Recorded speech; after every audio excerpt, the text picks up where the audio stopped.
Hello students, welcome back to the channel. CPL day number 6 मध्ये तुमच्यापैकी प्रत्येकांचं स्वागत आहे.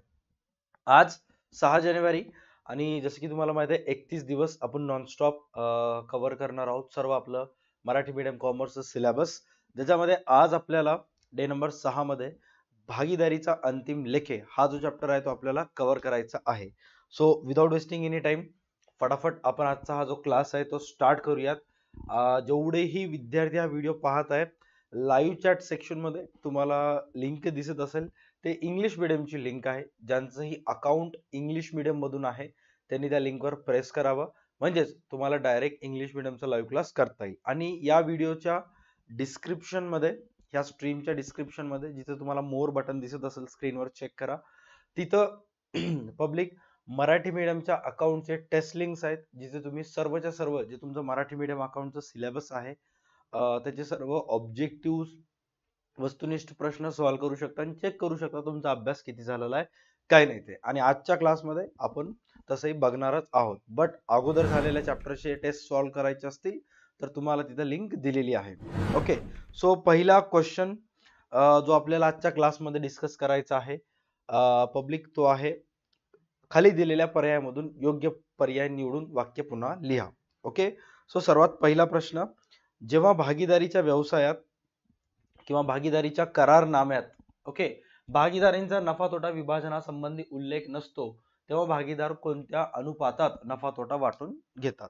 थोडक्यात सांगायचं असेल तर, जेव्हा दोन भागीदारामध्ये जो लेखी स्वरूपाचा करार असतो तो जर नसेल, राईट, तर मग अशा परिस्थितीत भागीदार नफा तोटा कोणत्या प्रमाणात वाटून घेतात, किंवा करारनाम्यात काही उल्लेखच केला नसेल, मग अशा परिस्थितीमध्ये जेवढे स्टुडंट्स आन्सर देत आहेत त्यांचं बरोबर आहे सर, समान प्रमाणात नफा तोट्याची विभागणी करण्यात येते. राईट, समान प्रमाणात नफा तोटा जो आहे तो डिस्ट्रीब्यूट करण्यात येतो, जसे की तुम्ही कमेंट सेक्शन चेक करू शकता. ओके, दुसरा प्रश्न तुमच्या सर्व विद्यार्थ्यांसाठी, तो म्हणजे हा नेक्स्ट क्वेश्चन. डॉट डॉट ही अदृश्य संपत्ती असते. ओके, डॉट डॉट ही अदृश्य संपत्ती असते. तोपर्यंत मी तुम्हाला अगोदरच्या प्रश्नाचा आन्सर सांगू टाकतो की व्यवसायाचा शुद्ध नफा किंवा तोटा शोधण्याकरिता डॉट डॉट खाते तयार करावे लागते. तर नफा, शुद्ध नफा आणि शुद्ध तोटा जर जाणून घ्यायचा असेल तर तुम्हाला नफा तोटा खाते तयार करावं लागते. ओके, आता इथं मी तुम्हाला विचारलं होतं, तिसरा प्रश्न नेक्स्ट होता की डॉट डॉट ही अदृश्य संपत्ती आहे, ख्याती, रोख, स्कंद, उपस्कर, आणि आन्सर येईल तिथं ख्याती. राईट, ख्यातीला इंग्लिश मध्ये म्हणतात गुडविल. गुडविल, पेटंट, कॉपीराइट आणि ट्रेडमार्क हे सर्वच्या सर्व अदृश्य स्वरूपाचे संपत्ती आहेत. राईट, चलो नेक्स्ट क्वेश्चन.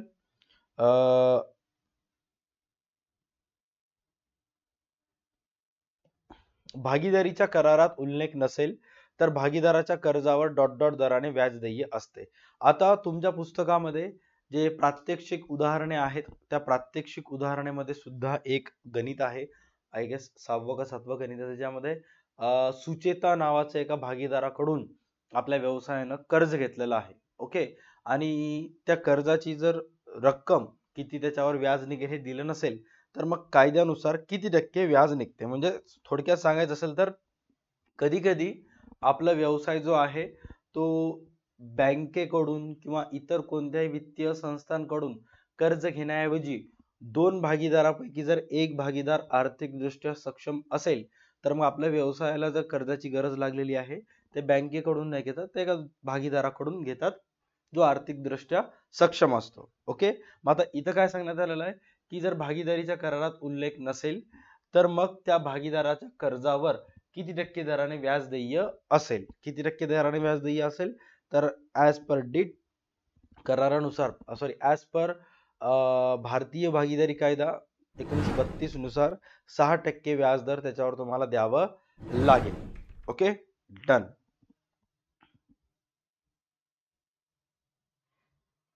भागीदारी संस्थेमध्ये भागीदारांची देयता ही डॉट डॉट डॉट असते. भागीदारी संस्थेमध्ये भागीदारांची देयता ही डॉट डॉट डॉट असते. आता देयता म्हणजेच काय की याचा आन्सर जो आहे मॅक्सिमम जण, जसं की तुम्ही बघू शकता, अमर्याद देयता असं करत आहात अनलिमिटेड.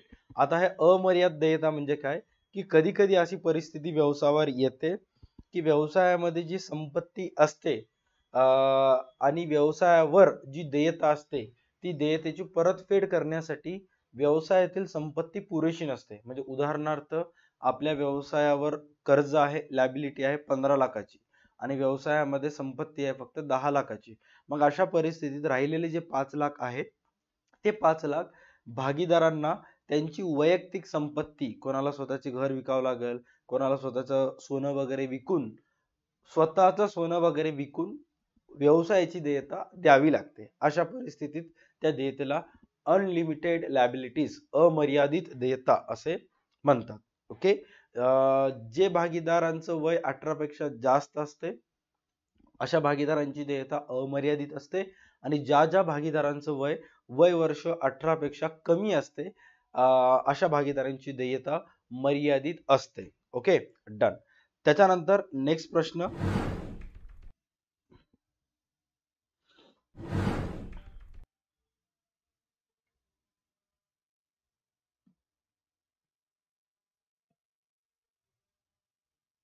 सातवं, कंपनी कायद्यातील तरतुदी, कंपनी कायदा 2013 मधील तरतुदीनुसार संस्थेत जास्तीत जास्त डॉट डॉट भागीदार असू शकतात. कंपनी कायद्यानुसार किती भागीदार असू शकतात? आता ही पुस्तकामध्ये जी इन्फॉर्मेशन दिलेली आहे किंवा जुन्या सिलेबस मध्ये जी इन्फॉर्मेशन होती, आता जुन्या सिलेबस मध्ये जी इन्फॉर्मेशन होती त्यामध्ये असं होतं की भागीदारी कायद्यानुसार सांगितलं होतं. ओके, भागीदारी कायद्यानुसार एका व्यवसायात जास्तीत जास्त 20 भागीदार आणि तो जर व्यवसाय बँकेशी निगडीत असेल तर जास्तीत जास्त 10 भागीदार आणि कमीत कमी 2 भागीदार. ओके, म्हणजे बँकेशी संबंधित बिझनेस असेल तर जास्तीत जास्त 10, सर्वसाधारण बिझनेस असेल तर जास्तीत जास्त 20 आणि कमीत कमी दोन्ही ह्याच्यामध्ये 2. कोणत्या कायद्यानुसार? भारतीय भागीदारी कायदा 1932 नुसार. बट इथं तुम्हाला जी माहिती दिलेली आहे प्रस्तापित माहिती ही कंपनी कायद्यानुसार म्हणलेला आहे. कंपनी कायदा नवीन 2013 सुधारित कंपनी कायदा 2013 नुसार एका संस्थेमध्ये जास्तीत जास्त भागीदार किती असू शकतात? तर जास्तीत जास्त भागीदार असू शकतात 50. कमीत कमी जर विचारलं तर कोणताही कायदा असू दे, कंपनी कायदा 2013 असू दे किंवा भागीदारी कायदा 1932 असू दे, तेवढंच मिनिमम कमीत कमी 2 भागीदार असतात. Okay, right. चला, आय होप इथंपर्यंत क्लिअर झाला असेल. 6वा प्रश्न मी घेतलो नाही कारण याचा आन्सर 1932 तुमच्यापैकी मॅक्सिमम जणांना होतं, त्यामुळं काय इश्यू येणार नाही. ओके, चला नेक्स्ट आहे, खालील विधानांसाठी एक शब्द समूह सुचवा. One word substitute. एक गोष्ट ऑब्झर्व करत असाल तर जसं जसं मी क्वेश्चन विचारायलो, जे जे क्वेश्चन, त्या प्रत्येक क्वेश्चनचं मी तुम्हाला मिनिंग पण सांगायलो. Okay, right. तो त्यामुळे तुम्हाला काही प्रॉब्लेम येऊ देणार नाही. Don't worry about it.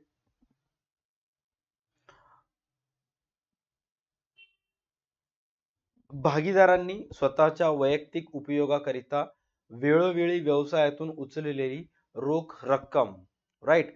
भागीदार हे काय करत असतात की स्वतःच्याच व्यवसायातून घरगुती वापरासाठी कोणी पैसे घेऊन जात असते, कोणी वस्तू घेऊन जात असते, कोणी संपत्ती व्यवसायातून घेऊन जात असते, ज्याला ज्याची नीड असेल ते. आणि मग जेव्हा स्वतःच्या व्यवसायातून स्वतः भागीदार किंवा स्वतः व्यवसाय मालक वैयक्तिक वापरासाठी वस्तू किंवा माल उचल केला असेल, मग अशाला काय म्हणतात? अशा रकमेला म्हणतात वैयक्तिक उचल किंवा उचल लिहिलात तरी चालेल. ओके, म्हणजे थोडक्यात काय? ड्रॉविंग्स. राईट. चलो नेक्स्ट आहे भागीदारी संस्था नोंदणी अधिकाऱ्याकडे नोंदविण्याची प्रक्रिया. भागीदारी संस्था नोंदणी अधिकाऱ्याकडे नोंदविण्याची प्रक्रिया काय म्हणतात? एक्झॅक्ट. जेव्हा भागीदारी संस्था ची नोंदणी तुम्हाला करायची असते, बरोबर आहे, कंपल्सरी तुम्हाला रजिस्ट्रार ऑफिस कडे मध्ये जाऊन, नोंदणी कार्यालयात जाऊन नोंदणी करावं लागते. राईट. त्याला रजिस्ट्रेशन, राईट, नोंदणीची प्रक्रिया असं त्याला म्हणतात. ओके. त्याच्यानंतर सर्वात इम्पॉर्टंट आणि जास्त वेळा एक्झामला विचारला गेलेला भागीदारामधील लिखित असलेला करार. ओके. काय म्हणतात? भागीदारामधील लिखित असलेला करार काय म्हणतात त्याला? आता इंग्लिश मध्ये जर सांगायचं असेल तर याला म्हणतात पार्टनरशिप डीड. आणि मराठी मीडियमच्या स्टुडंटला माहिती द्यायचं असेल तर दोन भागीदार जेव्हा बिझनेस चालू करत असतात त्या दोघांमध्येही लेखी स्वरूपाचा एक करार होतो. त्या करारात काय माहिती दिलेली असते की कोण भागीदार किती रुपये व्यवसायात टाकत आहे, नफा तोटा झाला तर कोणाला किती रुपये मिळेल, व्यवसायातून कोण किती रुपये उचल करू शकतो, दोघांची वैयक्तिक नावे दिलेली असतात. त्याला म्हणतात भागीदारीचा विलेख. राईट, भागीदारीचा विलेख. त्यानंतर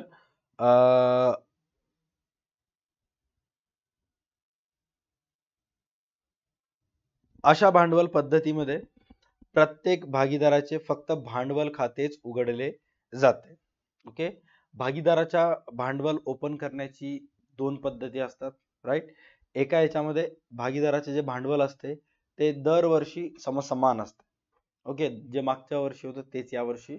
आणि एक भागीदारीची खाते तयार करण्याची पद्धत असते ज्याच्यामध्ये भागीदार जो खाते उघडतो भांडवल खाते किंवा भागीदार जो आहे तो भांडवल आणतो तो दरवर्षी भांडवलाची रक्कम चेंज होत असते. बरोबर आहे. आता इथं तुम्हाला काय हिंट दिलेली आहे की फक्त भांडवल खातेच कशामध्ये उघडण्यात येते. जर भागीदाराच्या भांडवलाची पद्धत, भांडवल खाते उघडण्याची पद्धत जर अस्थिर असेल, राईट, तर मग एकच खाते उघडण्यात येते. आणि जर स्थिर असेल तर दोन खाते त्याच्यामध्ये तयार करण्यात येतात. ओके. तर इथं आन्सर काय येईल? अस्थिर. त्याच्यानंतर नेक्स्ट आहे प्रत्येक लेखांकन वर्षाच्या शेवटी तयार करण्यात येणारी खाते. प्रत्येक व्यवसाय मालक जेव्हा बिझनेस करत असतो तो उत्सुक असतो त्याच्या व्यवसायाला नफा व्हायलाय का तोटा व्हायलाय. ओके. आता तो होणारा नफा किंवा तोटा जाणून घेण्यासाठी तो दरवर्षी व्यापार खाते तयार करतो. राईट. नफा तोटा खाते तयार करतो आणि ताळेबंद तयार करतो. आणि तिन्ही जेव्हा तयार करण्यात येतात त्या प्रक्रियेला अंतिम लेखे असे म्हणतात. राईट. म्हणजेच आन्सर काय येईल? अंतिम लेखे. त्यानंतर नेक्स्ट प्रश्न आहे विक्रीवरील खर्च कोणत्या खात्यात लिहिला जातो? ओके. विक्रीवरील खर्च हा कोणत्या खात्यात लिहिला जातो? आता विक्रीवरील खर्च म्हणजेच काय की वस्तू तर आपण बनवलात, ओके, उत्पादकानं किंवा व्यवसाय मालकानं वस्तू बनवली, बट बनवलेली वस्तू तुम्हाला बाजारामध्ये विकावं लागते. राईट. मग त्यावेळेस तुम्हाला काय करावं लागते? त्या वस्तूची जाहिरात करावी लागते, संवेष्टन करावा लागतो. राईट. त्याच्यानंतर त्याचं ट्रान्सपोर्टेशन चार्जेस वगैरे, कन्व्हेयन्स वगैरे पेड करावं लागत असतं. बऱ्यापैकी गोष्टी करावं लागत असतात. ऍडव्हर्टाइजमेंट, जाहिरात करावी लागते त्या वस्तूची विक्री व्हावी म्हणून. मग जेव्हा जेव्हा अशा प्रकारचे खर्च होतात त्याला विक्री खर्च असं म्हणतात. आता विक्री खर्चाची नोंद बघा कुठं करता तुम्ही? सर विक्री खर्चाची जी नोंद होते ते नफा तोटा खात्यामध्ये करण्यात येते. राईट. खरेदी खर्च असेल जेव्हा कच्चा माल तुम्ही जर खरेदी करत असाल, रॉ मटेरियल वगैरे, मग अशा वेळेस त्याला व्यापार खात्यामध्ये तुम्हाला नोंद करावी लागते. त्यामुळे याचा आन्सर येईल विक्री खर्च कोणत्या खात्यात लिहिला जातो? तर नफा आणि तोटा खात्यात लिहिण्यात येतो. ओके. चला नेक्स्ट आहे नफा तोटा खात्याची जमा शिल्लक. आता जमा शिल्लक म्हणजेच काय की नफा तोटा खातं जेव्हा आपण तयार करता एकतर नफा तोटा खात्याची नावे बाजू जास्त येते किंवा एकतर जमा बाजू जास्त येते. ओके. मग आता इथं तुम्हाला काय विचारलेलं आहे? जमा शिल्लक. जमा शिल्लकचा अर्थ काय आहे की नफा तोटा खात्याची जमेची बाजू जास्त आहे कम्पेअर टू, तुलना जर करायला गेली तर नावेपेक्षा. मग ज्या ज्या वेळेस नफा तोटा खात्याची जमाची बाजू जास्त येते नावेपेक्षा त्यावेळेस आपल्याला होतो शुद्ध नफा. काय होतो आपल्याला? शुद्ध नफा. त्यामुळे आन्सर येईल याचं शुद्ध नफा. डन. नंतर खालील विधाने बरोबर का चूक ते सांगा. ओके. काय हरकत नाही. पहिल्याच्या मध्ये विचारलेलं आहे भागीदारी संस्था ही अव्यापारी संस्था आहे. अव्यापारी संस्था म्हणजेच काय की आता फरक समजून घ्या. व्यापारी संस्था म्हणजे ज्यांचा हेतू नफा कमवणे असतो आणि अव्यापारी संस्था म्हणजे ज्यांचा हेतू नफा कमवणे नसून लोकांना सेवा देणे असतो. आता भागीदारी संस्था जे आहेत ते एकत्रित कशासाठी येतात? दोन्हीही भागीदार स्वतःचं भांडवल घेऊन एकत्रित येतात. कशासाठी येतात? व्यवसाय करून झालेला नफा तोटा वाटून घेण्यासाठी, राईट. मग ते कोणत्या संस्थेमध्ये येतात? ते येतात व्यापारी संस्थेमध्ये. अव्यापारी संस्थेचा हेतू काय? समाज उपयोगी कल्याणकारी सेवा वगैरे समाजाला द्यायचं. मग आन्सर काय येईल? भागीदारी संस्था अव्यापारी संस्था आहेत. आन्सर येईल चूक, कारण ते एक व्यापारी संस्था आहेत. आन्सर काय येईल? याचं विधान जे आहे ते चुकीचं आहे. Okay, done. आता कधी कधी इथं अव्यापारी संस्था नाहीत म्हणून येते. काय म्हणून येते? चेक करा की भागीदारी संस्था ही अव्यापारी संस्था नाही, जे की विधान बरोबर आहे. ओके, छोटे छोटे गोष्टी मॅटर करतात.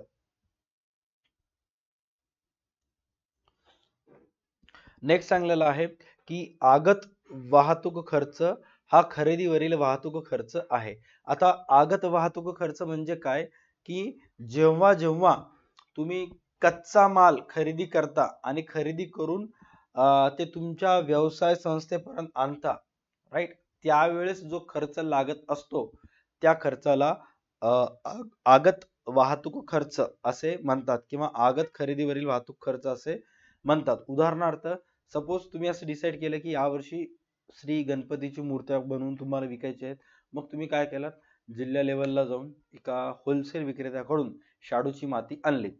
ओके, आता ते शाडूची माती जिल्हा लेवलवरून तुमच्या तालुका स्तरावर आणण्यासाठी जो खर्च लागतो त्या खर्चाला आगत वाहतूक खर्च असे म्हणतात, जे की अत्यंत योग्य आहे, जो की खरेदीवरील वाहतूक खर्च आहे. Okay, done. त्याच्यानंतर नेक्स्ट जो तुम्हाला विचारण्यात आलेला आहे, पूर्वदत्त खर्च हा देयता समजण्यात येते.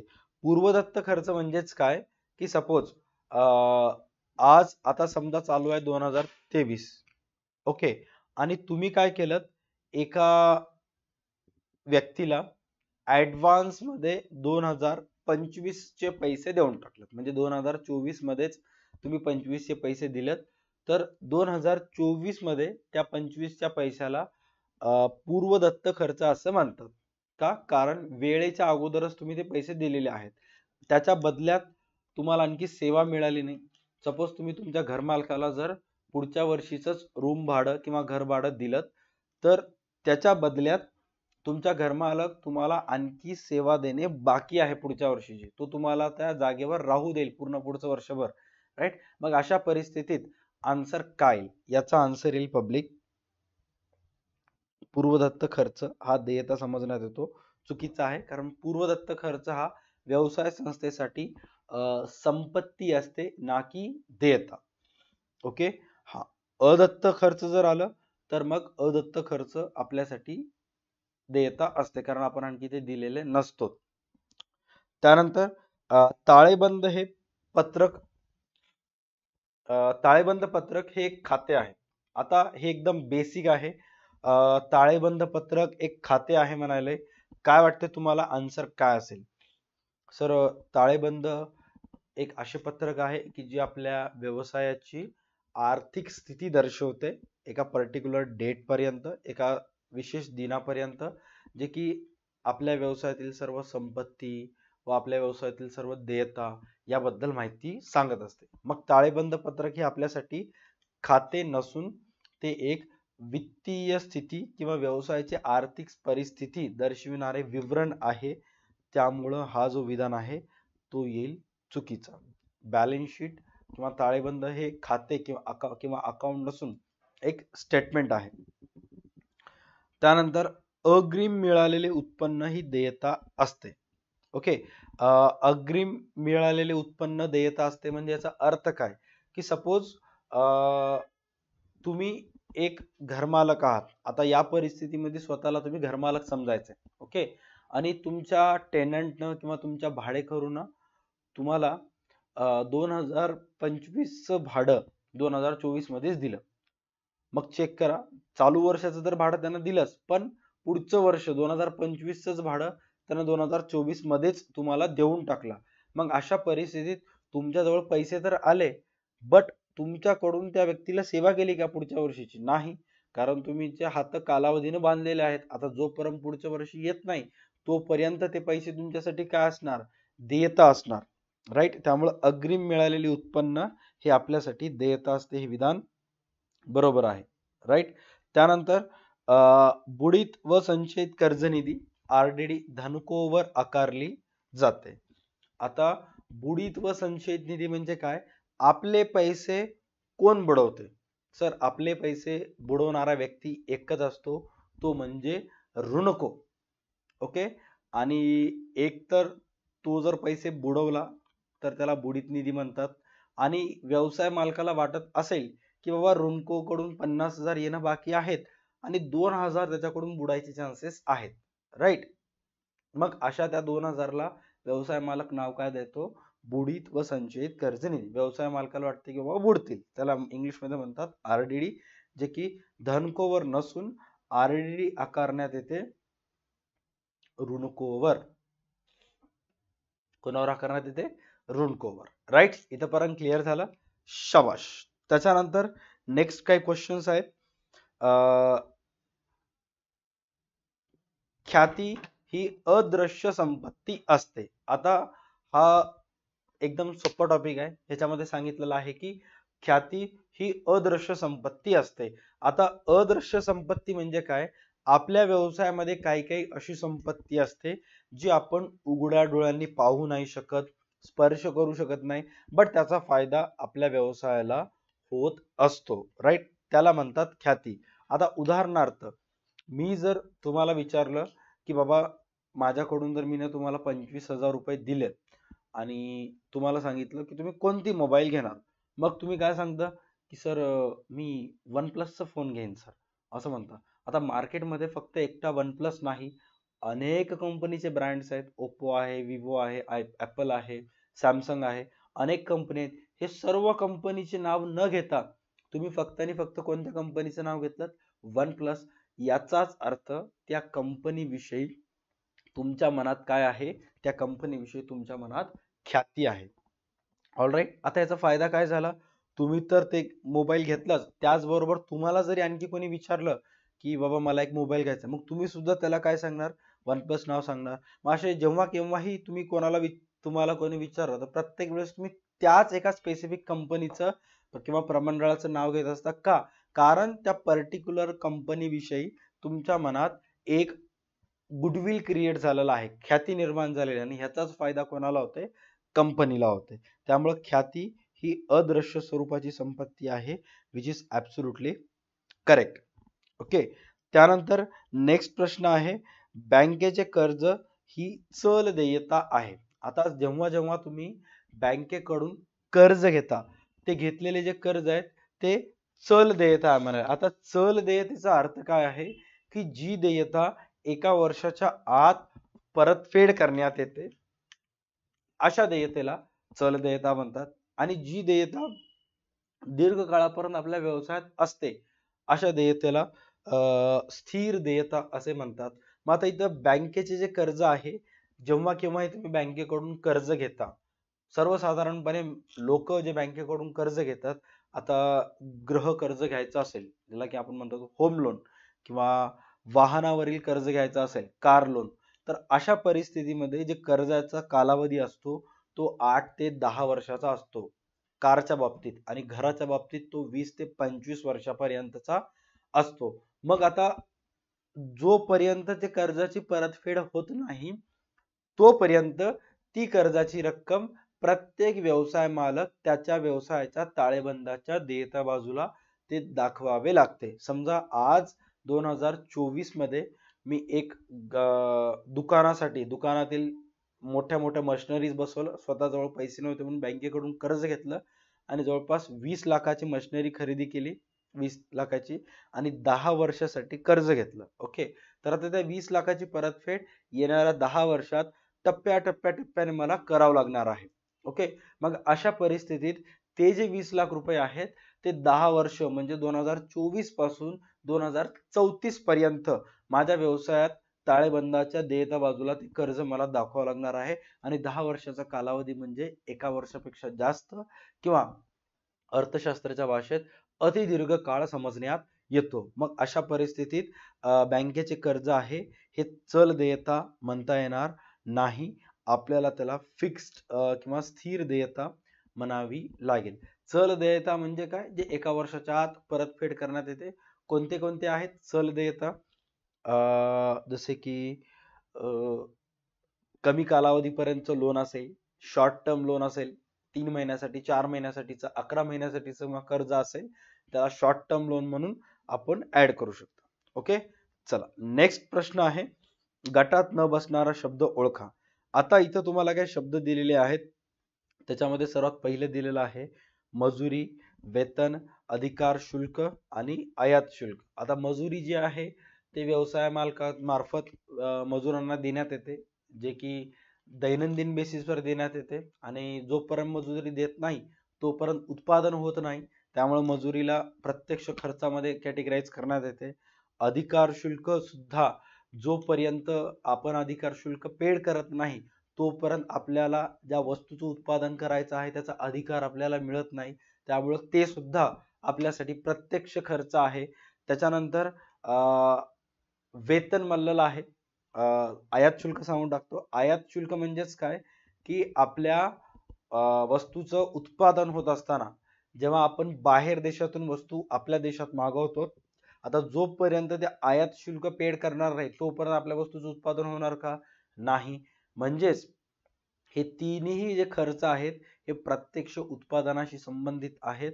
फक्त आणि फक्त एक मात्र वेतनच असं आहे की जे उत्पादनाशी निगडीत नाही, जे की कर्मचाऱ्यांना देण्यात येते. कार्यालयीन कर्मचारी वगैरे असतात, कार्यालयीन कर्मचाऱ्यांना जर एक दिवस पगार मिळाला नाही किंवा त्यांना एका महिन्याचं वेतन मिळालं नाही तरी ते दुसऱ्या महिन्यात कामावर येतात, कारण समटाइम्स व्यवसायामध्ये आर्थिक टंचाई असेल तर त्यांना थोडंसं वेट करावं लागतं.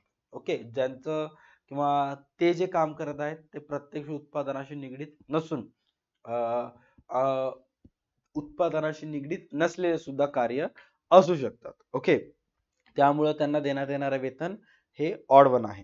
त्याच्यानंतर नेक्स्ट आहे पोस्टेज, लेखन सामग्री आणि जाहिरात. चला फटाफट सांगा कोणतं वाटते गटात बसू शकत नाही. पोस्टेज, लेखन सामग्री, जाहिरात आणि खरेदी याच्यातले पहिले 3 जर पाहायला गेले तर पहिले तिन्हीच्या तिन्ही खर्च उत्पादनाशी संबंधित नाही आहेत. राईट, अप्रत्यक्ष खर्च आहेत. फक्त खरेदी एकच असा आहे की जो प्रत्यक्ष खर्चामध्ये येतो, त्यामुळे आन्सर याचं येईल खरेदी. राईट, चला त्याच्यानंतर आहे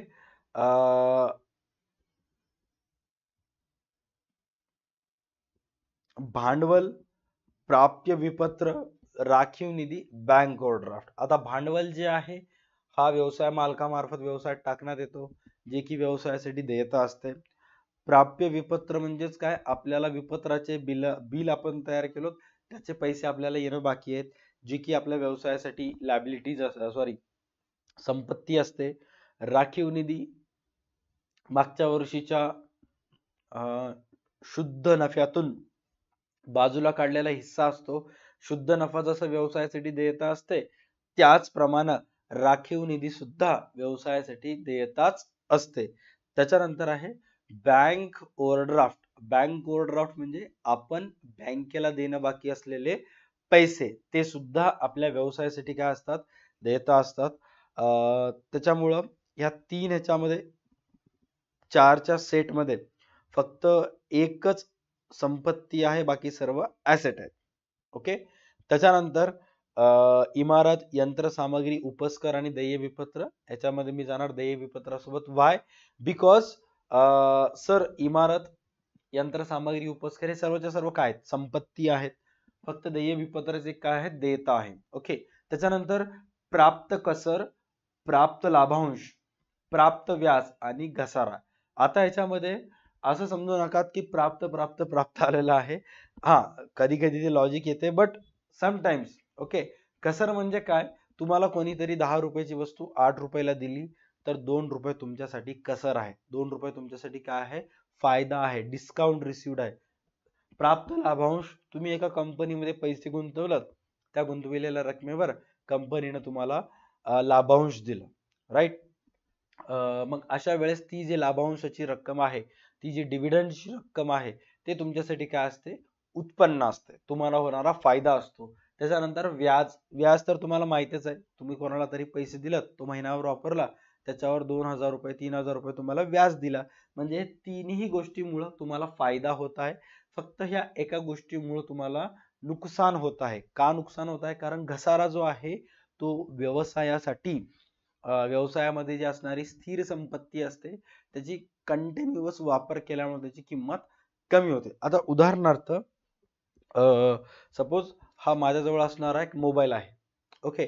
आता हा मोबाईल मी वर्षभर वापरला आणि ह्या मोबाईलची जी किंमत आहे वर्षभरानंतर मी जर घेताना 10,000 ला घेतला होता, तर वर्षभरानंतर त्याची किंमत 10,000 असणार का?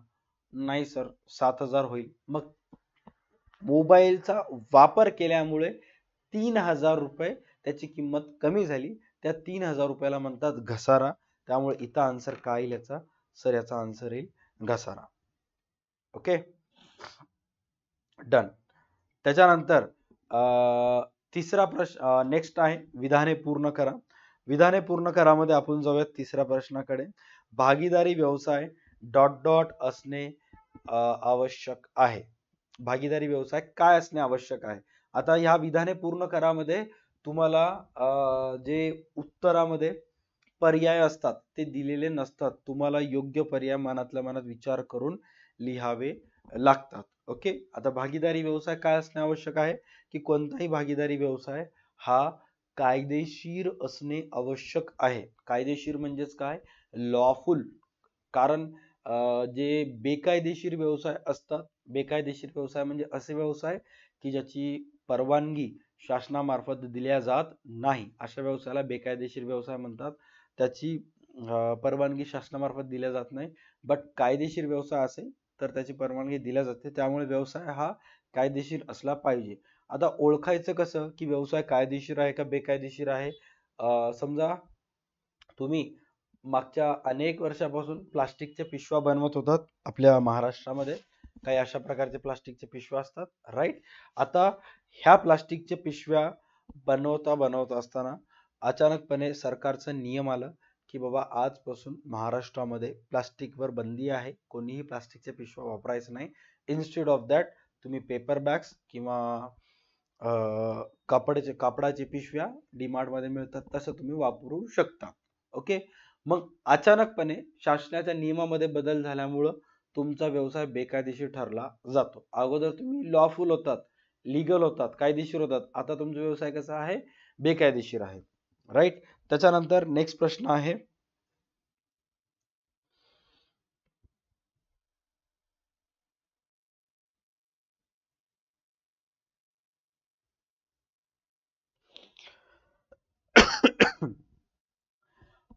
चेक करा 10वा प्रश्न.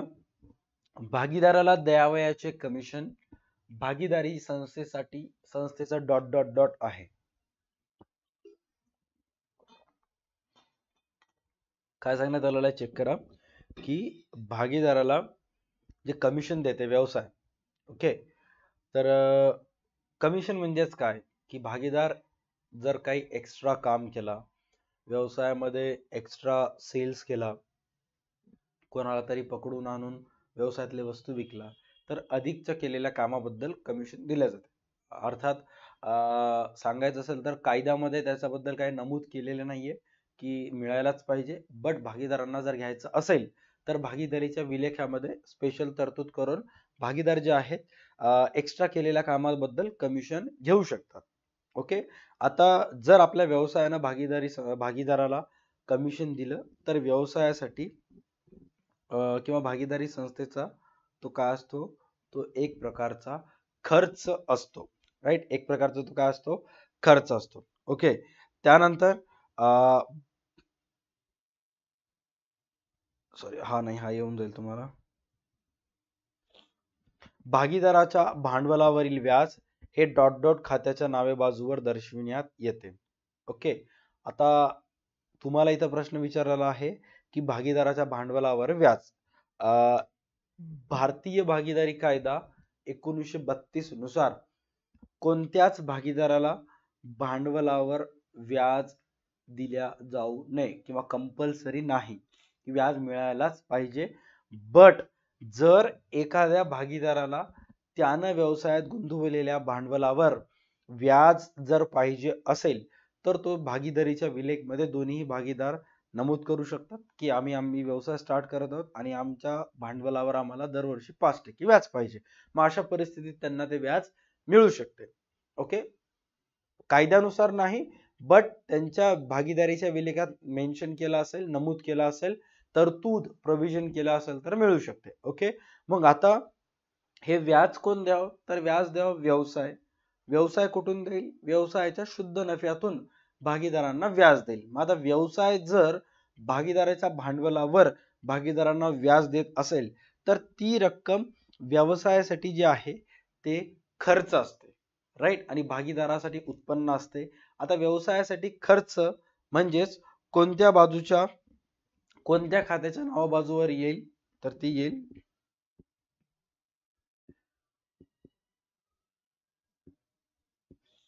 नफा तोटा खात्याच्या नाव्या बाजूवर, राईट.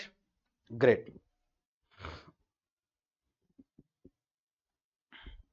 व्यापारी हेतूसाठी केला जाणारा खर्चास डॉट डॉट खर्च म्हणतात. आता व्यापारी हेतूसाठी केला जाणारा खर्च म्हणजे काय होय, की सुरुवातीला जेव्हा वस्तू आपण आणत असतो, कच्चा माल खरेदी करत असतो, तर कच्चा मालाचा खर्च जो आहे तो येतो व्यापारी हेतूसाठी. त्यानंतर आपल्या व्यवसायातील जे मजूर असतात ते दैनंदिन बेसिसवर काम करत असतात, राईट, मजुरीवर. म्हणजे मजुरीवर काम करणे म्हणजेच काय, रोजंदारीवर, की आज केलेल्या कामाचे पैसे आज संध्याकाळी मिळणे, त्याला म्हणतात मजूर. ओके, तर त्यांना सुद्धा व्यवसायामार्फत दिली जाणारी पगार आहे ते सुद्धा येते व्यापार हेतूसाठी केला जाणारा खर्च. एवढंच नव्हे तर व्यवसायामध्ये अनेक प्रकारचे उत्पादन होत असताना पाण्याचा उपयोग केला जातो. जसं एखादं लिक्विड औषध बनवायचं असेल किंवा शाई बनवायचं असेल तर पाणी लागते. अनेक वेळा कोळसा सुद्धा लागतो. विविध प्रकारचे तेल सुद्धा, ऑइल सुद्धा व्यवसायात लागत असतात उत्पादन वगैरे होत असताना. तर हे सर्व व्यापार हेतूने जे खर्च केला जातो अशा हेतू केला जाणारा खर्चास कोणत्या खर्च म्हणतात, तर व्यापार खर्च. आता कोणते कोणते प्रकारचे व्यापार खर्च आपल्या व्यवसायात असतात हे जर तुम्हाला जाणून घ्यायचं असेल तर मग तुम्हाला काय करायचं आहे, तुमच्या 12वीची पुस्तपालन व लेखाकर्मचे पुस्तक ओपन करायचं आणि त्या पुस्तकामध्ये जो व्यापार खाते आहे सुरुवातीला पहिल्या धड्यामध्ये, त्या व्यापार खात्याची तुम्ही नावे बाजू सुरुवातीला चेक करा. म्हणजे तुम्हाला तिथं कळून जाईल सर्वच्या सर्व खर्च जो प्रत्यक्षपणे करण्यात येतात आणि प्रत्यक्ष प्रकारचे उत्पन्न सर्व व्यापार खात्यामध्ये तुम्हाला दिसून जाईल. Okay, right. नेक्स्ट आहे, चेक करा इथं काय सांगण्यात आलेलं आहे.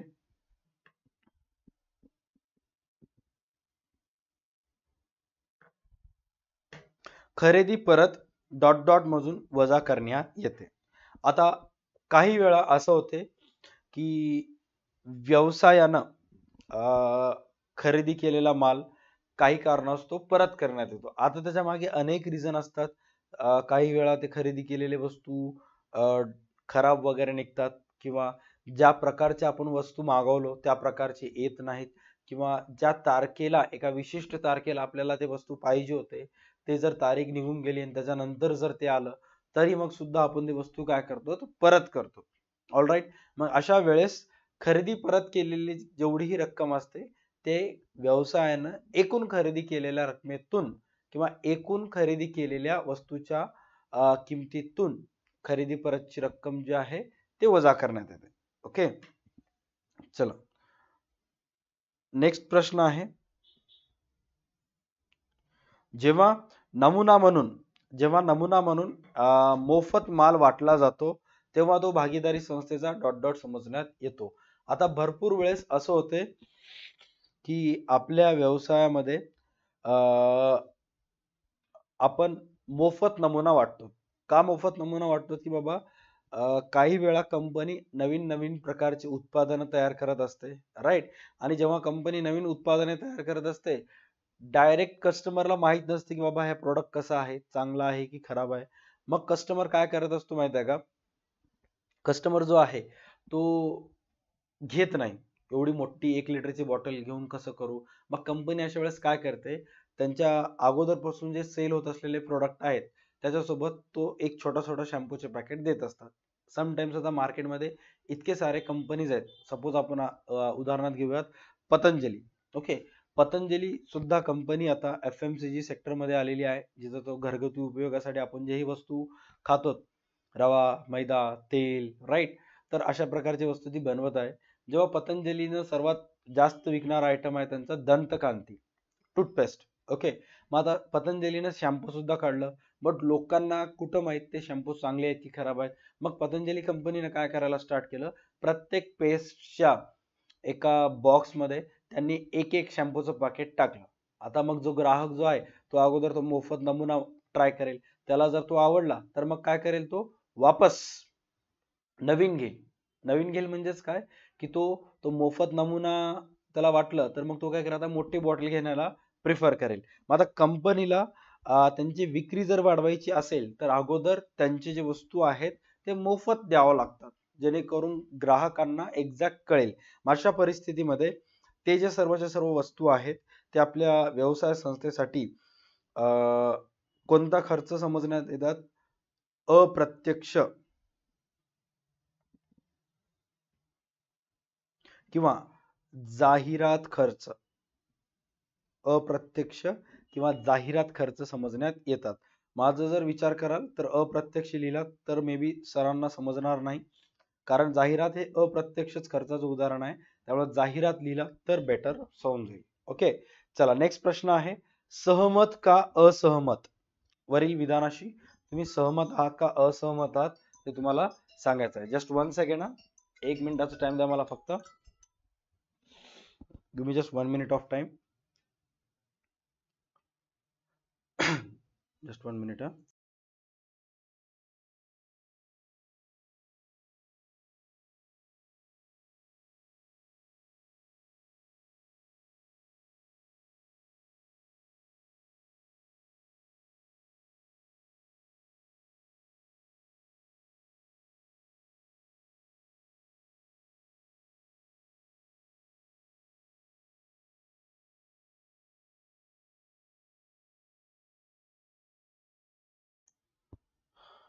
नेक्स्ट क्वेश्चन चेक करा. ओके, खालील विधानाशी सहमत किंवा असहमत तुम्हाला सांगायचं आहे. सर्वात पहिला प्रश्न आहे, भागीदाराचा करार हा लिखित स्वरूपात असणे अनिवार्य आहे. ओके, दोन भागीदारांमध्ये जो करार होतो तो असं कंपल्सरी आहे, तो लिखित स्वरूपात असला पाहिजे. कमेंट्स मध्ये तर आन्सर येत आहेत की सर या विधानाशी सर्वचे सर्व जे मुलं आहेत जे लाईव्ह पाहत आहेत, भागीदारीचा करार हा लिखित स्वरूपात असणे अनिवार्य आहे, हा असहमत आहे. भागीदारीचा करार जो असतो तो लिखित स्वरूपात असेल तर तो सुरक्षित करार मानला जातो, बट काही वेळा भागीदारीचा जो करार आहे तो तोंडी सुद्धा असू शकतो. Okay, done. भागीदारी ही दोन किंवा दोन पेक्षा जास्त व्यक्तीची संघटना आहे. भागीदारी ही दोन किंवा त्यापेक्षा जास्त व्यक्तीची संघटना आहे असं सांगितलेलं आहे. काय वाटते, सहमत आहात? यस सर, भागीदारी संस्था ही दोन किंवा त्यापेक्षा जास्त व्यक्तींनी मिळून एकत्रित येऊन होणारा व्यवसाय नफा किंवा तोटा वाटून घेण्याचे मान्य केलेले असते. आपण असं व्याख्येमध्ये सुद्धा बघितलेले आहोत. ओके, विद्यमान भारतीय भागीदारी कायदा 1945 वर्षाचा आहे. 1945 या वर्षी 1945 या वर्षाचा आहे, थोडस शब्दामध्ये हे झालेलं आहे, बट विद्यमान भारतीय भागीदारी कायदा जो आहे तो 1932 चा आहे, राईट, 1932. त्यानंतर नेक्स्ट जो आहे तो तुम्हाला सांगण्यात आलेला आहे, विकलेल्या परंतु न वितरित केलेल्या मालाचे मूल्यांकन संवरण स्कंदात केले जाते. सपोज तुमच्या व्यवसायात आज दिवसभरामध्ये टोटल 2 लाखाची वस्तू आहेत तुमच्या व्यवसायात, जो संवरण स्कंद आहे 2 लाखाचा आहे, त्यापैकी एक व्यक्ती आला आणि 20,000चा माल घेऊन गेला, 20,000 रुपयेचा माल घेऊन घ्यायची गॅरंटी केला, त्यानं तुम्हाला 20,000 रुपये दिले. ओके, आपण त्याला माल विकलं आणि माल व्यवस्थित पॅक करून ठेवलं. तो म्हटला की साहेब हे माल इथंच राहू द्या, मी अर्ध्या घंट्यात जाऊन येतो, दुसऱ्या एका ठिकाणी खरेदी करून येतो. आणि नंतर दुकान बंद करत असताना त्याचा फोन आला की साहेब काही कारणास्तव मी आज येऊ शकणार नाही, बट मी उद्या येऊन ते सामान घेऊन जातो. ओके. मग आता 2 लाखचं सामान आपल्याजवळ होतं, त्यापैकी 20,000चा आपण त्याला विकला, पण त्यानं आपल्या व्यवसायातूनच घेऊन गेला नाही. पैसे तर आपल्याला आले, पण त्यानं घेऊन गेला नाही. मग ते 20,000चा माल सुद्धा आपल्या संवरण स्कंदात मोजायचं का? किंवा इथं म्हणलेलं आहे मोजल्या जाते असं म्हणलेलं आहे, जे की चुकीचं आहे. ओके. इथं आपण लिहूयात डिसॅग्रीड. फक्त याचा पण आन्सर येईल चुकीचं, कारण 1945 नसून तो 1900 कितीचा आहे, 32चा आहे. ओके.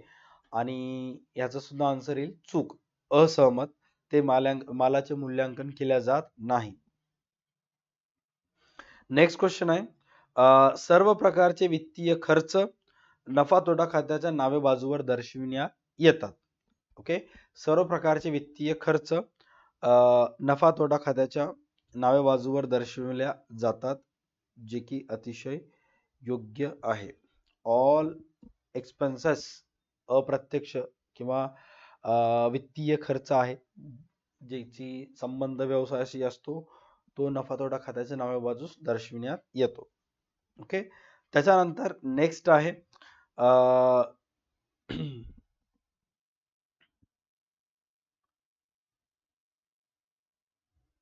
चालू खाते नेहमी नावे शिल्लक दर्शवते. आता काही वेळा भागीदारी संस्थेत तुम्हाला भागीदारांचे चालू खाते तयार करावं लागते. ओके. चालू खाते कधी तयार करावं लागते? जेव्हा भागीदारांनी व्यवसायात जे भांडवलाची रक्कम किंवा भांडवल खाते उघडण्याची जी पद्धती असतात, त्या पद्धतीपैकी जर स्थिर भांडवल पद्धतीचा स्वीकार केला, तर त्यावेळेस भागीदारांना भागीदाराचे भांडवल खाते आणि भागीदारांचे चालू खाते हे दोन्ही खाते तयार करावं लागते. आता त्यातलं जे भागीदाराचं चालू खाते आहे ते नेहमी नावे शिल्लक दर्शवते राहिला, म्हणजे नेहमी त्या भागीदाराच्या चालू खात्याची कंपल्सरी नावे बाजूच जास्त असते असं म्हणाले. असं काही नाही, कधी कधी जमा बाजू सुद्धा जास्त असते, त्यामुळे या विधानाशी आपण सहमत नाही. डन. चला, त्याच्यानंतर नेक्स्ट आहे एका वाक्यात उत्तर लिहा, जे की वैयक्तिक पातळीवर हे करून घ्या, आणि ज्यांनी ज्यांनी बिग बुल बॅच केलेले आहेत त्यांना ऑलरेडी आन्सर्स लिहून दिलेले आहेत. ओके. आजचा शेवटचा प्रश्न, पुढील ची गणना करा, कॅल्क्युलेट द फॉलोइंग. आता इथं तुम्हाला काय सांगण्यात आलेलं आहे की संवरण स्कंदाचे मूल्य 10% कमी लावण्यात आलेलं आहे. आता 10% कमी लावणे म्हणजेच काय की ऍक्च्युअल बाजारातील संवरण स्कंद जे आहेत ते जास्त आहेत. ओके. आणि आपल्या व्यवसायात जे संवरण स्कंद आहे त्याचे बाजार मूल्य जास्त आहे, पण बाजारापेक्षा आपण कमी लावण्यात आलेला. आता उदाहरणार्थ आपल्याजवळ एक मोबाईल आहे, त्या मोबाईलची बाजारात किंमत 20,000 आहे आणि आपण आपल्या व्यवसायात धरत असताना त्याची किंमत 18,000च धरलं, तर याचा अर्थ आपण आपल्या व्यवसायातील जी संपत्ती आहे ते 10% बाजारभावापेक्षा किती लावण्यात आलं, कमी लावण्यात आलेलं आहे. तर मग सर याचं आमच्याकडून एक्सपेक्ट काय करायला त्यांनी, ते तुमच्याकडून एक्सपेक्ट करत आहेत की तुम्ही बाजार भावानुसार किती रुपयानं कमी लावण्यात आलं ते फाइंड आउट करा. आता इथं तुम्हाला किती रुपये सांगितलेलं आहे चेक करा. इथं 30,000 सांगितलेलं आहे. संवरण स्कंदाचे मूल्य 10% कमी लावण्यात आलेलं आहे, आणि 10% कमी लावण्यात आल्यानंतर त्याचे मूल्य किती झाले, 30,000. मग तुम्हाला त्याचे ऍक्च्युअल मूल्य काढायचं. आता मग खूप सारे मुलं काय करतात माहिती आहे का, की सर 30,000 वर 10% कमी लावले ना, मग आपण काय करूयात सर, 30,000 गुणिले 10, 30,000 दिसायला ना, एक सेकंड हा, एक मिनिट थांबा. हा, 30,000 गुणिले 10 भागिले 100, 0,0,0,0 कट. सर मग 3,000ला कमी लावण्यात आलं, आपण काय करूयात 33,000 धरूयात, राईट. मग या बरोबर येते का सर? नाही, हे चुकीची मेथड आहे. वाय? तुम्ही डेप्रिसिएशन आकारायला, इथं आपल्याला डेप्रिसिएशन आकारायचं नाही, जे 10% मूल्य कमी लावण्यात आलेलं आहे ते जाणून घ्यायचं. मग कसं फाइंड आउट करायचं? साधं सिंपल लॉजिक आहे, सरळ सरळ सर्वात पहिले लिहून टाकायचं इथं त्याची किंमत जी की असते 30,000. ओके. 30,000 गुणिले 100 काढायचं भागिले 90 करायचा. आता मी असं 90 म्हणल्यानंतर मॅक्सिमम सर 90 90 90 का सर? कारण किती टक्के कमी लावलात? 10% कमी लावलात. म्हणजे किती टक्के लावलात? 90% लावलात. राईट? किती पैकी 90% लावलात? 100 पैकी 90% लावलात. मग सर जर आपण 10% किंमत कमी लावलो तर 90 घेतलो. मग सर जर 10% किंमत जास्त लावला असतं तर मग किती? मग त्यावेळेस घ्यावं लागलं असतं आपल्याला 110. राईट? डन. आता काय करूयात? बस गुणाकार करूयात. 0 0 9 1 9 9 त्रिक 27 पुन्हा 3 उरले 9 त्रिक 27 9 त्रिक 27 9 त्रिक 27 आन्सर येत जाईल तुमचं 33,333.33 जे की 10% कमी लावण्यात आलेली आहे.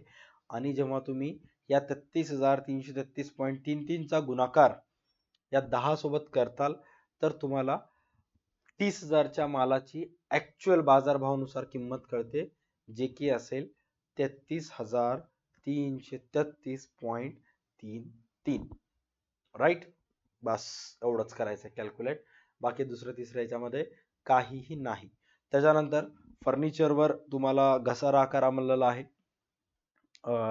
22,000 वर 1 वर्षाचं 12.5% आणि 10,000 वर 6 महिन्याचं 12.5%. घसारा हा प्रत्येक विद्यार्थ्याला येतो, याच्यामध्ये सांगायची काही गरज नाही. ओके. त्याच्यानंतर नेक्स्ट आहे 1 सप्टेंबर रोजी संपणाऱ्या वर्षाकरिता विमा प्रवाहाची 1500 रुपये देण्यात आले. आर्थिक वर्ष 31/3/19 ला संपत आहे. ओके. असे गृहीत मानून पूर्वदत्त विम्याच्या राशीची गणना करा. इथं मला असं वाटते की प्रिंट मिस्टेक आहे, तरी सुद्धा आपण चेक करूयात. ओके, की एक्झॅक्ट इथं काय सांगण्यात आलेलं आहे की 1 सप्टेंबर रोजी संपणाऱ्या वर्षाकरिता विम्याचे प्रवाहाची 1500 देण्यात आले आणि संस्थेचे आर्थिक वर्ष 31 मार्च 19 रोजी संपत आहे. ओके, असे गृहीत मानून पूर्वदत्त विम्याची राशी काढा. तर इथं 1 सप्टेंबर 19 ऐवजी पब्लिक मला असं वाटते की तिथं 1 सप्टेंबर 18 यायला पाहिजे, कारण या तारखेला तुम्ही विमाची रक्कम पेड केलात. तुमचं वर्ष संपत आहे 31 मार्च 2019 ला. उदाहरणार्थ हे बघा 1 सप्टेंबर 18 ला तुम्ही विमा पेड केलात, 31/3/19 ला तुमचं वर्ष संपत आहे. राईट? 31/3/19 ला संपत आहे. तुम्ही कधीपर्यंत विमा पेड केलात? तुम्ही पेड केलात 1 सप्टेंबरला 1 वर्षाकरिता. Okay, right. 31 म्हणजे 6 महिन्याची रक्कम तुम्हाला फाइंड आउट करायची आहे आणि ती रक्कम येईल 750. राईट? कारण इंग्लिश मीडियमच्या पुस्तकामध्ये सुद्धा असं दिलेलं आहे की insurance premium is paid for the year ending 1 September 19 amounted to rupees 1500. Calculate the period of insurance assuming that year ending on 31 March 19.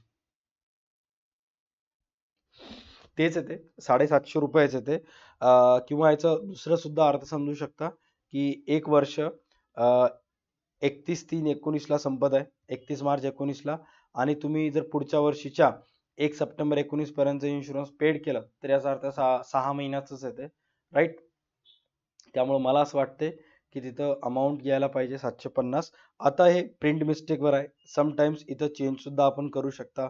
उदाहरणार्थ आपण जर असं अज्युम केला ओके की आपण इन्शुरन्स पेड करायलोत, विमा पेड करायलोत 1 सप्टेंबर 2019 रोजी संपणाऱ्या वर्षाकरिता 1500 देण्यात आले आणि संस्थेचे आर्थिक वर्ष 31 मार्च रोजी संपत आहे. मग चेक करा की मार्च म्हणजे एप्रिल, मे, जून, जुलै, ऑगस्ट, सप्टेंबर म्हणजे 5 महिन्याचा पुढच्या वर्षीचा ऍडव्हान्स मध्ये पेड केला. मग फाइंड आउट कसं करायचं? 5 महिन्याची रक्कम किती येईल? 1500 गुणिले 5 भागिले 12. आन्सर चेक करा किती येईल. पब्लिक आन्सर येईल 1500 गुणिले 5 भागिले 12. 1500 गुणिले 5 भागिले 12. 625 तुमच्यासाठी येईल पूर्वदत्त राशीची गणना. 600 किती येईल? 25 येईल आणि बाकी पूर्णच्या पूर्ण येईल तुमच्यासाठी चालू वर्षीचा खर्च. Okay, right. त्याच्यानंतर नेक्स्ट आहे ढोबळ नफा किंवा तोटा शोधा. ढोबळ नफा किंवा तोटा शोधा. आता इथे तुम्हाला काय सांगण्यात आलेलं आहे, इथे तुम्हाला सांगण्यात आलेलं आहे खरेदी जे की नावे बाजूला जाते 30, विक्री 15,000 रुपये सांगितलेलं आहे, आगत वाहन व्यय राईट जे की 2400 रुपये सांगलेलं आहेत, प्रारंभन स्कंद 10,000 रुपये सांगण्यात आलेला आहे, खरेदी परत सांगण्यात आलेला आहे 1, म्हणजे खरेदी परत जर 1 असेल तर मग खरेदीची रक्कम किती असेल 29 राईट, आणि संवरण स्कंद सांगितलेला आहे तुम्हाला 36 राईट. आता बस तुम्हाला काय करायचं आहे, गुणाकार करायचा आहे. बघा इथं का अशा पद्धतीने इथे लिहिलेलं आहे तुम्हाला दिसू शकेल. बस आता तुम्ही करायचं वजाबाकी करा, जमा बाजूमधून नावे बाजू मायनस करा जे की 36,000 मायनस 36 प्लस 15 29 12,400 नियर अबाउट 9,600च्या आसपास येत आहे राईट. आन्सर आला असेल तुम्हाला. ओके, त्यानंतर 1 ऑक्टोबर 2019 रोजी 2019 ला बँक ऑफ महाराष्ट्राकडून 15% वार्षिक दराने 2 लाख रुपये कर्ज घेतलात राईट, आणि प्रत्येक आर्थिक वर्ष 31 मार्चला संपत असते असे गृहीत धरून 19 व 20 वर्षासाठी व्याजाची गणना करा. हे बघा आपण 2 लाख रुपये बँकेकडून कर्ज घेतलेला आहे. ओके, तुम्हाला दिसेल असेल ही तुम्ही इथली तुम्ही 2 लाख रुपये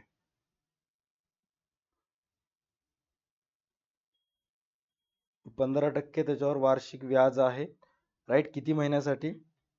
6 महिन्यासाठी. 6 महिने का? कारण आपण 1 ऑक्टोबरला खरेदी केलं. 1 ऑक्टोबरला खरेदी केला त्याचा अर्थ सॉरी 1 ऑक्टोबरला कर्ज घेतलं म्हणजे ऑक्टोबर नोव्हेंबर डिसेंबर जानेवारी फेब्रुवारी मार्च 6 महिन्यासाठी कॅल्क्युलेट करावं लागेल. 2 0 कट 6 1 6 6 2 12 15 2 30,000 भागिले 2 आन्सर येईल पब्लिक ह्याचं 15,000 रुपये राईट. आन्सर किती येईल 15,000 रुपये त्याच्यावर व्याजाची रक्कम येईल. ओके, आय होप तुम्हाला हे सर्वच्या सर्व समजले असतील. फक्त इथं एक व्यवस्थित कॅल्क्युलेशन्स करा कारण मला असं वाटतं इथं प्रिंट मिस्टेक नाहीये. समजा हे जर प्रिंट मिस्टेक नसेल तर मग 750 एकदम करेक्ट आहे. ओके, इथं जर प्रिंट मिस्टेक असेल तर मग कुठं ना कुठं गडबड आहे राईट. 750 रुपये हा, नॉट 7,500 700 625. Okay done. सर आजच्या क्लाससाठी एवढंच. आणखी मी जास्त घेत होतो बट पूर्ण स्ट्रीम जर तुम्ही ऑब्झर्व केलात तर मी कुठंच घाई गडबड न करता एकदम शांत आवाजात बोललेला आहे कारण पूर्ण CPL आणखी राहिलेला आहे आणि तब्येत खूप खराब असल्यामुळं खोकला लागलेला असल्यामुळं कुठं ना कुठं लक्ष द्यायचं. ओके, आजच्या क्लाससाठी एवढंच. भेटूयात नेक्स्ट व्हिडिओमध्ये. तोपर्यंत पाहत राहा तुमचं आवडतं YouTube channel DA2 academy. Tata bye bye, take care and stay connected. Next CPL नक्की जॉईन करा. टाइम टेबल जो आहे तो यूट्यूबवर पण येईल आणि डिस्क्रिप्शनमध्ये व्हॉट्सअप ग्रुपची लिंक दिलेली आहे, ते जॉईन करा, तिथं पण मिळून जाईल.